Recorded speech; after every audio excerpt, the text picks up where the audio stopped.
പനിയുടെ സീസണൊക്കെ ഒന്ന് മാറി വരിക. ആശുപത്രിയും വീടും ഒക്കെ ആയിട്ട് ബോറടിച്ചു. ഒരു ബ്രേക്ക് ആരാ ആഗ്രഹിക്കാത്ത? ഞങ്ങൾ രാവിലെ തന്നെ അങ്ങ് ഇറങ്ങിട്ടോ. വേറെ എങ്ങോട്ടും അല്ല, നമ്മുടെ ഷെഫ് പിള്ളയുടെ ആടാൻകോ. ഒരാഴ്ച മുന്നേ അവിടെ പോയി ശശിയായിട്ട് വന്നതാണ്. പക്ഷെ ഇത്തവണ നമ്മൾ കൺഫേം ചെയ്തിട്ടാണ് പോകുന്നത്. അത് ഓപ്പൺ ആയി ഗൈസ്. പക്ഷെ ഞങ്ങൾ ചെന്നത് ഒരു നേരം കെട്ട നേരത്തായിരുന്നു. ബ്രേക്ക്ഫാസ്റ്റ് ഐറ്റംസ് മിക്കതും തീരുകയും ചെയ്തു. ലഞ്ച് ഐറ്റംസ് ആയിക്കൊണ്ടിരിക്കുന്നതേയുള്ളൂ. പക്ഷെ വിശപ്പിനോട് ഇത് പറഞ്ഞാൽ മനസ്സിലാവുമോ? നമ്മൾ മട്ടൺ അടിക്കാൻ വേണ്ടിയിട്ട് വയറൊഴിച്ചിട്ടിട്ടാണെന്നേ വന്നേക്കുന്നേ. എന്തായാലും റെഡിയായ ഐറ്റംസ് പോന്നോട്ടെ എന്ന് പറഞ്ഞ് ബിരിയാണിയിൽ തന്നെ ഉദ്ഘാടനം ചെയ്തു. എക്സ്ട്രാ ഓർഡിനറി, മസ്റ്റ് ഹാവ് എന്നൊന്നും ഞാൻ പറയുന്നില്ല.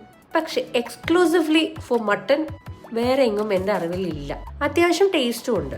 നമ്മൾ മട്ടൺ ബിരിയാണി, ഒറട്ടി, പൊറോട്ട, ട്രാവൻകൂർ മട്ടൺ റോസ്റ്റ്, മൊഹബത്ത് കാ സർബത്ത്, പിന്നെ മട്ടൺ കട്ട്ലറ്റ്, ഇത്രയാണ് കഴിച്ചത്.